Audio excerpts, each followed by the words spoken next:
Hi, my name is Tina Fraser, and this is my first attempt at, well, this is my, I don't know, however many time attempt at creating a YouTube video for Flosstube.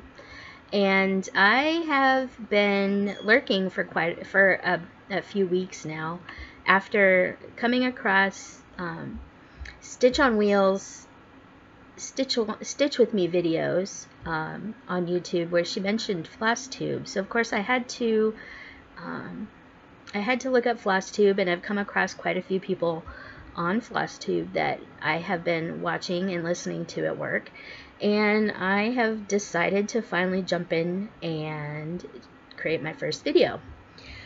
So this is it. I am going to be kind of using some inspiration for this video off of the Know Your Needleworker tag and original cross stitch tag that I have found links for thanks to various YouTubers. To tell you a little bit more about myself initially, and maybe show you a little bit about what I picked up at my local cross stitch store tonight. But anyway, let me get that list of questions out for you because I don't have it readily available. It's, you know, being a newbie to this, I have quite a bit to learn. So anyway, just bear with me. Let me get the questions out and I'll be right back. Alright, sorry about that. I got my list of questions here. So if you see me looking down, I'm probably taking a look at my my list of questions for you. Alright, so the first question is from the Know Your Needleworker tag is, where do you live? Well, I'm currently living in Columbus, Ohio with my husband and my 6 cats. We've been married since 1996 and we have no kids. We're double income. We're dinks, double income, no kids, and we're kind of big kids, so we actually kind of really like that. I've been living in Ohio since 1992 when I left college to come here, following my heart. That relationship didn't work out, thank God, and my parents, thank God, too.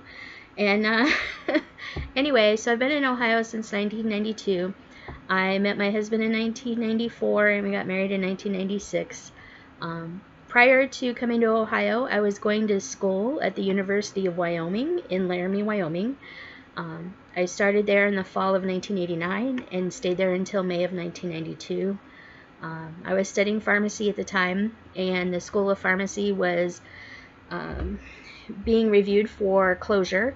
So seeing that I was in a relationship with a person that I met online that was living here in Ohio, specifically in Columbus, and going to school at Ohio State, he said, well, let's just move you on out here.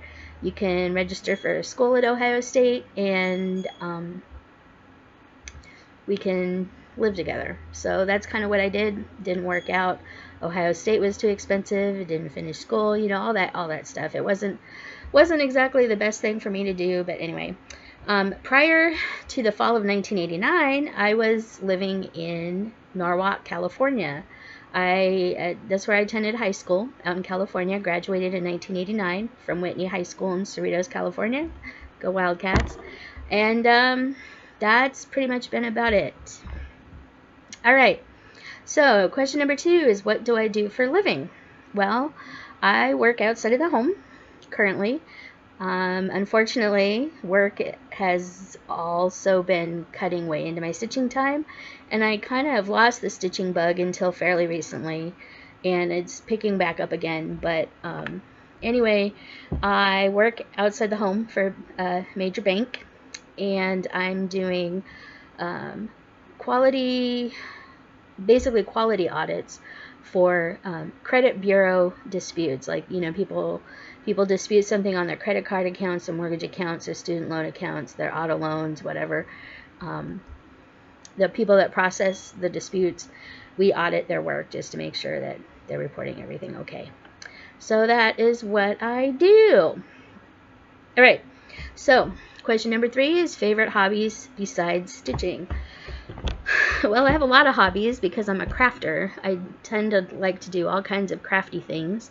I've dabbled in bead weaving. I've dabbled in quilling, which if you don't know what quilling is, it's not quilting with fabric. It's paper filigree. My grandma taught me how to quill when I was 5 or 6, like back in the 70s. My grandma was really big into quilling. It's where you twirl little paper strips up and glue the little pieces together. It's pretty cool. I'll have to show you some of the pieces that I've made.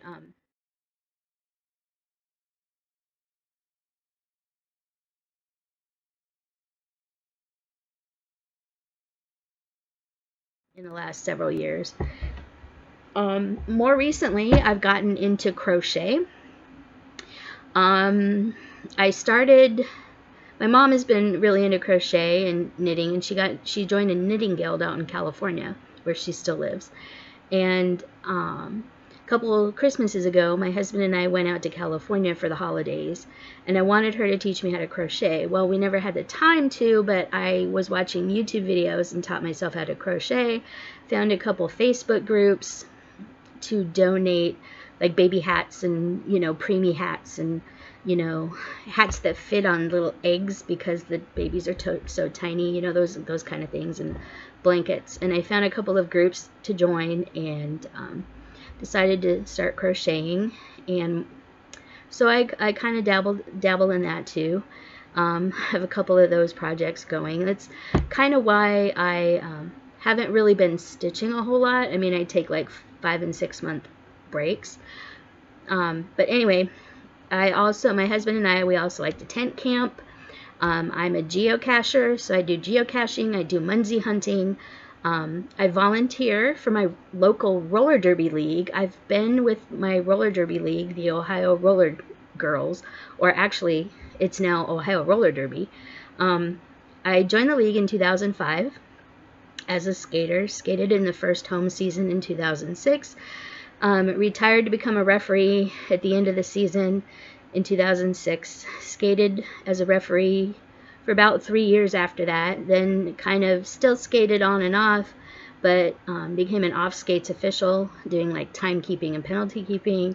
And then I took a year off. Then I went back, and I'm still with the league 12 years later, doing off skates official.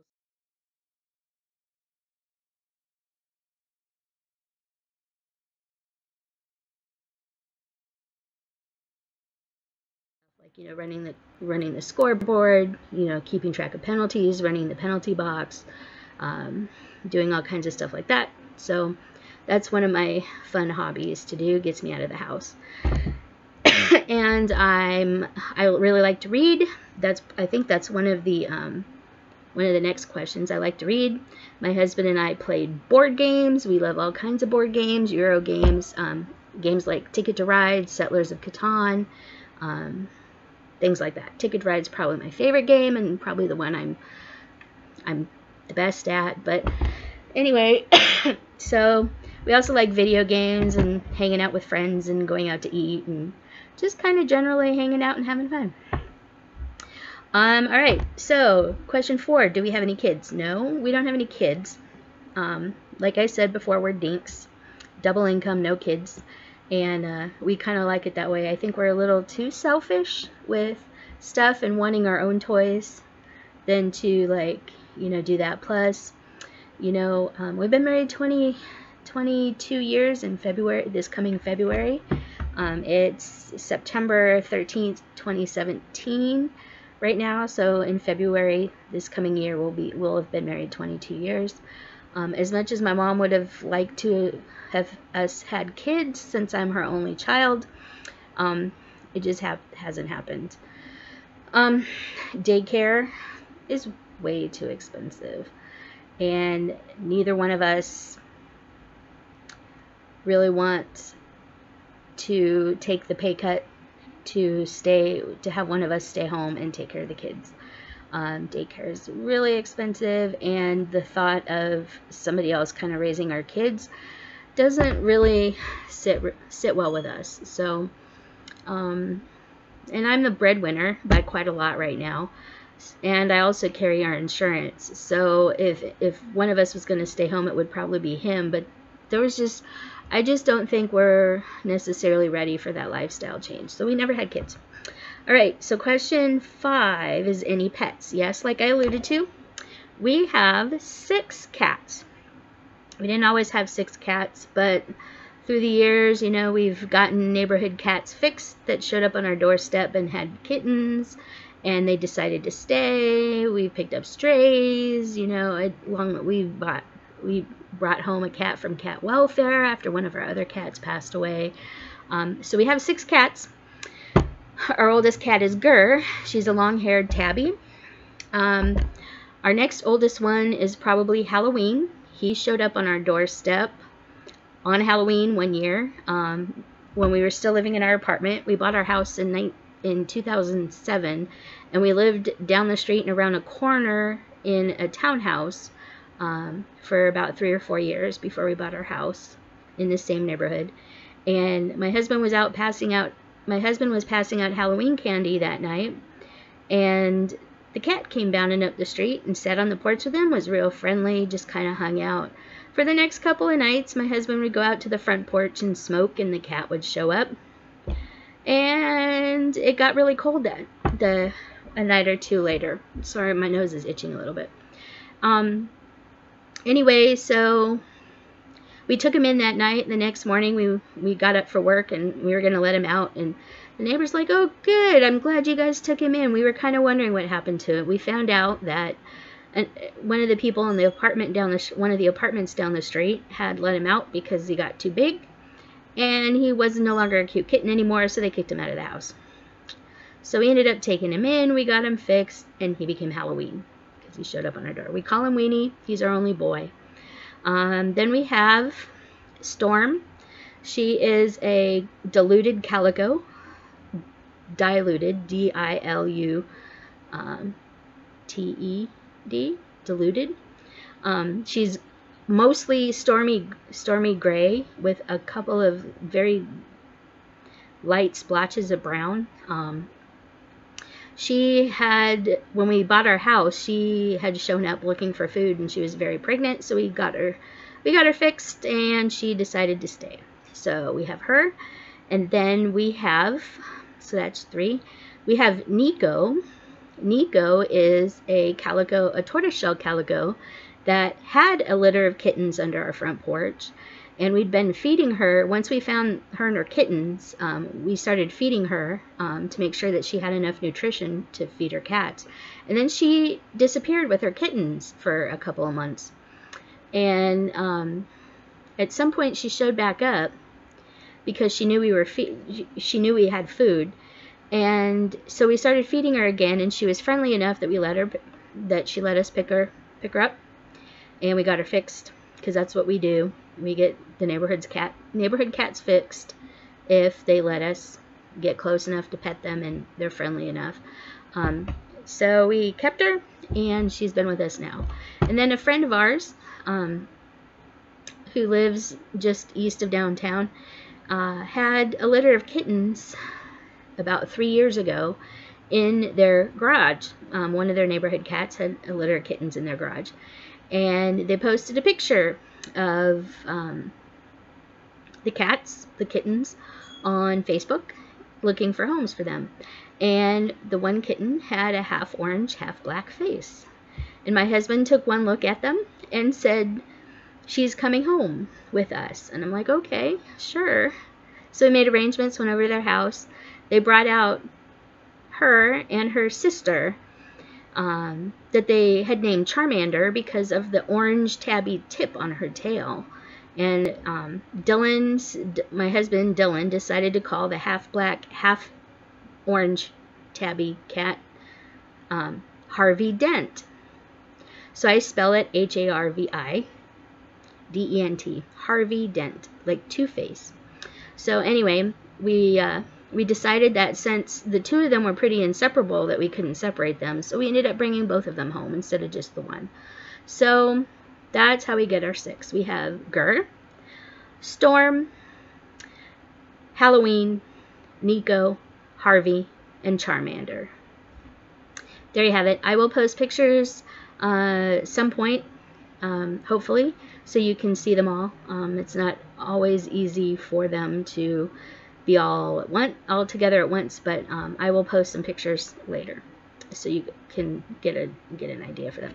All right, so number 6, favorite movie. My all-time most favorite movie is Real Genius with Val Kilmer. I'm a pretty avid Val Kilmer fan. I know, yes, I do know he's been through some pretty serious health issues recently, and he doesn't look exactly like he used to look. But, you know, I've seen him recently as I think May. He was here at the Funny Bone in Columbus doing his, promoting his new cinematic release, Cinema Twain, and my husband and I paid and got tickets to go, and I got the VIP experience and got to take a picture with him, talk with him. He's pretty cool. I still really like him a lot. But anyway, my most favorite movie is Real Genius. It's a good movie. I can quote it pretty handily. My other probably most favorite movie is The Sound of Music. When I was growing up, my grandma and I used to listen to it as we would craft. That's where I get a lot of my crafting from, is my grandma.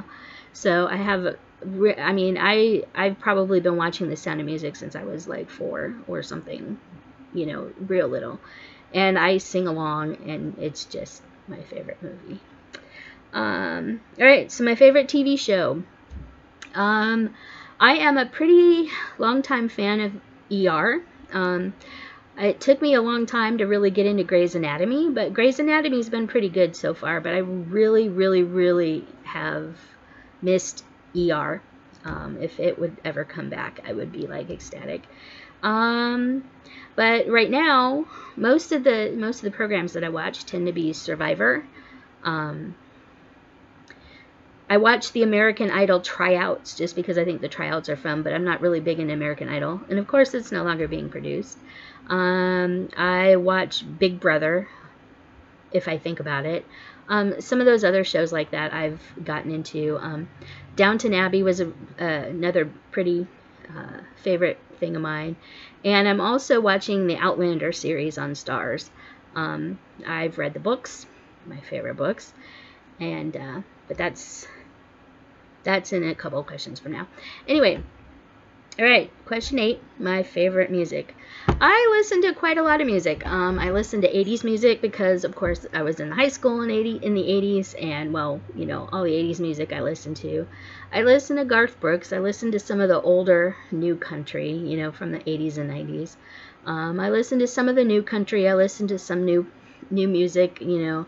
I listen to Barry Manilow. I listen to Dolly Parton and Johnny Cash, and you know, all kinds of stuff. I just have an eclectic mix of music. Like, you know, some of the 80s rap music, especially, you know, like Africa Bambaataa, Dougie Fresh, Run DMC, you know, stuff like that. And some dance music, you know, Depeche Mode, The Cure, Information Society. I like New Edition. I like, you know, Michael Jackson, Janet Jackson, Cyndi Lauper. You know, I have a mix of music that I really like. All right, my favorite book. Well, my favorite all-time author is Diana Gabaldon. She writes the Outlander series. You guys have hopefully heard about that. I have read pretty much all the books, most of them several times. I am currently getting ready to start again in Echo and the Bone, and they're just my favorite all-time books. The interesting thing is it kind of talks about some of my husband's ancestors, because I am married to a Fraser, and yes, I believe some of our bloodline comes up from the Fraser clan. So, of course, this kind of hits me. I am married to a Fraser. This kind of hits pretty close to home. So, yep, the Outlander series is probably my favorite book. I read quite a few books.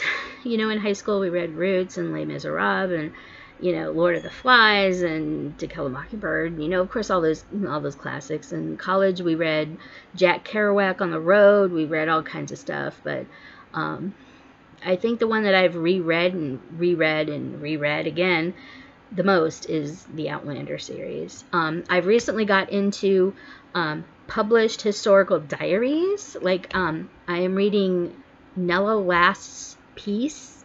That's Nella. Nella Last is her last name, so it's LAST''S. Nella Last's War was the first book in the series.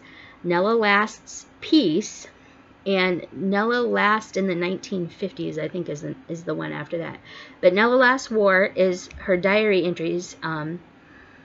She was part of this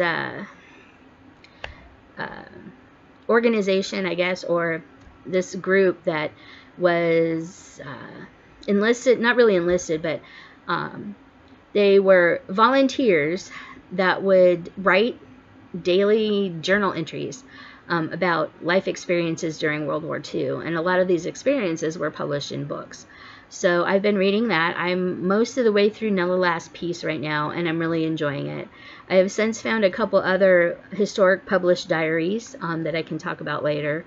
But I've been really into diary entries, and I've also been picking up a lot of old postcards that have been sent, because I think, you know, reading about other people's, like, you know, lives and stuff is kind of fun. So if you have any suggestions about books I can read that are published diaries, just about general diaries, or if you have any old diaries you want to send me, yay, diaries. Anyway, so that's where I'm at. And I also like to read cozy mysteries. You know, those are those books that, you know, the murder mysteries that tend to have like recipes and, you know, stuff in them. Because my husband won't let me collect cookbooks anymore, I have to get recipes elsewhere. And if I'm reading the books, hey, he doesn't care if they have recipes in it, because I'm reading the books. But I like cozy mysteries. You know, you see some of those books behind me. Sorry, you know, bookcase is such a mess. We just use it as a catch-all, and, you know, we rarely get a chance to clean them off. But you can see some of my Diana books right here. I really like them. Anyway, so one word that describes me best. That's a hard one. I'm kind of eclectic. I'm kind of goofy. I'm kind of sweet. I'm kind of, I don't know. Short. I don't really know. I don't know. That's a good question. All right. So who inspired me to get started? Well, who inspired me to get started doing Flosstube is the various people that I have been watching on Flosstube. Since I'm going to do the original cross-stitch tag, I will tell you a little bit more about who got me started stitching a little bit later. But a lot of my crafting ability in general, and my love for crafts and my love for doing things, comes from my grandmother. My grandma Edith, my mom's mom, passed away when I was a sophomore in high school back in 1986. And I spent every summer growing up visiting them in Wyoming. That's why I went to the University of Wyoming, because my grandfather went there and he was still alive when I was in college. So I went to school there so I could go visit on the weekends. And that's where he went. So that's why I went to the University of Wyoming. But they lived in Cheyenne ever since I was 2 years old. And so every summer I would fly out to Cheyenne for the summer. Sometimes we'd spend winters there. But my grandma was a crafter. We had a family reunion when I was in 6th grade in 1984. We had a big family reunion at Christmas time. And my grandma made every single ornament on the Christmas tree that year. And every family got a set of ornaments out of all the ones that she made. So she made, you know, birthstone ornaments for all the kids and the grandkids and the great-grandkids. And, you know, she just went hog wild. She cut pictures out and glued them to dough ornaments. And everybody got family picture ornaments. And my mom still has pretty much every single thing she made. Some of it's showing a little wear because, you know, they're probably 30 years old. But my mom still puts them on the tree. And eventually I will be getting some of the stuff of mine from that. My mom has sent me the stockings that she made that year. But anyway, a lot of my crafting ability and just my general ability and my general love of crafts comes from my grandma. I miss her dearly. And out of everybody in the family, I wish my husband could have met. It would be her. Because I really miss her. She was a great lady. Really wonderful. And now that's also where I get my, you know, candy making and baking ability, because she was a really good candy maker, really good baker. And that's where I get my ability, my love for doing that, because she showed me how. All right. So, my favorite food. This is the last question for Know Your Needleworker. My favorite food. Currently, my husband and I really like Indian food. We like chicken tikka masala, chicken saag, chicken curry, chicken korma, all the kormas, naan, basmati rice, all kinds of rice, biryani. We like all kinds of stuff like that. We also like Wingstop wings. I love Tommy's pizza. It's cracker crust pizza that's square cut, really crunchy cracker crust with those pepperonis that just curl up when they cook. Pepperoni pizza. I love Grater's banana chip ice cream. Love it. I like banana ice cream, banana candy, banana gum, banana. I like banana. Bananas a lot to me. I like real bananas. And I also like vanilla. You know, if I'm not getting, sorry about that, my eye itched. But if I'm not getting banana ice cream type stuff, I usually get vanilla or something like that. I also like popcorn. Popcorn's one of my favorite snack foods. I could eat it all the time. I've been really into the movie theater butter popcorn, but I just kind of like popcorn. Kettle corn's okay. It's not my favorite. I just rather have popcorn. And I really like bubble gum. Super bubble gum is where it's at. I'm a gum chewer. Even the dentist says you must chew a lot of gum because you're salivating a lot. Yeah, I chew a lot of gum. I like gum. I just like gum. I'm not chewing any now. But super bubble gum is probably my favorite bubble gum. Yeah. And that's about it. Alright, so it looks like this video is right about 27 minutes or so. So I'm going to go ahead and cut this short. That took a little bit longer than I thought. So I think this next video, which I'm probably going to record right after this because I have time, is going to be the original cross-stitch tag video. I don't know if I'll post them at the same time. But anyway, so I hope you like this video, and I hope you subscribe. Please leave comments. I look forward to hearing from you. And that's about it. Great. Take care, everybody. Until next time.